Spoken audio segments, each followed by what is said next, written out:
Guys, my name is Shraddha Vivek Lokhande from BSc final year department of physics. So आज हम पढ़ने जा रहे हैं एडर ऑपरेशनल एम्पलीफायर के बारे में। सो बेसिकली आप यहाँ एक साइंटिस्ट का चेहरा देख रहे हैं, एक इमेज देख रहे हैं। इनका नाम है Elon ब्लूमलाइन।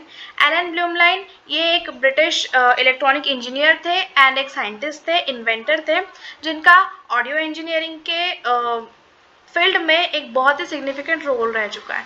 So moving to our topic that is adder. So basically adder ये एक सर्किट रहता है जिसमें एक या एक से ज़्यादा इनपुट दिए जाते हैं, एक या एक से ज़्यादा इनपुट वोल्टेज दिए जाते हैं और उनसे एक सिंगल आउटपुट वोल्टेज हम बनाते हैं और हम पाते हैं, क्रिएट करते हैं। सो नाउ हम अब इसमें वैल्यूज पुटअप करके देखेंगे कि एक्चुअली हमारा एडर वैल्यूज इनपुट कैसे करता है, उसका आउटपुट कैसे देता है।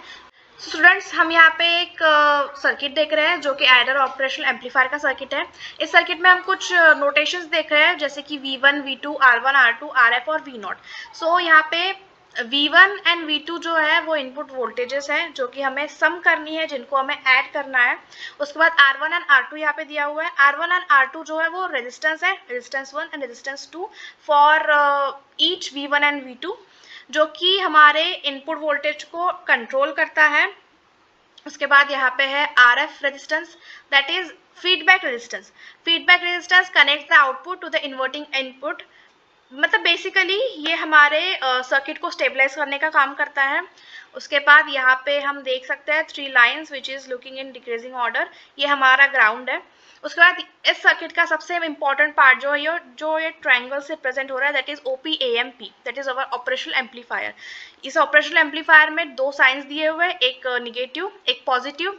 सो हमारा जो इनपुट वोल्टेज आता है वो यही से हमारे आउटपुट वोल्टेज को दिया जाता है। सो हमारा सबसे क्रूशियल रोल अगर इस सर्किट में कोई प्ले कर रहा होगा तो वो है हमारा ये ट्रायंगल जो रिप्रेजेंट कर रहा है वो, दैट इज ऑपरेशनल एम्पलीफायर।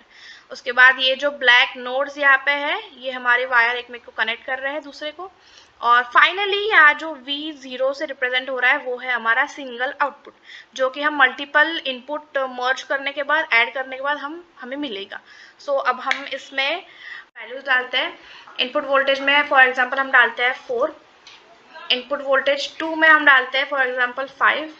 उसके बाद हम रेजिस्टेंस 1 हमारा सेट कर देते हैं 10 ओहम, रेजिस्टेंस 2 हम हमारा सेट कर देते हैं 10 ओहम एंड फीडबैक रेजिस्टेंस हम सेट करते हैं लेट्स से 20 ओहम। अब हम देखते हैं हमारा आउटपुट क्या आता है।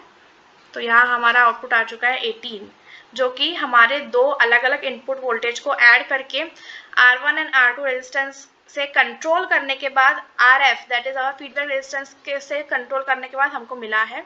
So in this way all this adder operational amplifier works. यहाँ पे हम मल्टीपल इनपुट वोल्टेज देते हैं और हमको एक सिंगल आउटपुट वोल्टेज मिलता है। Thank you so much. I hope आपको ये सिमुलेशन समझ रहा हो। So thank you so much.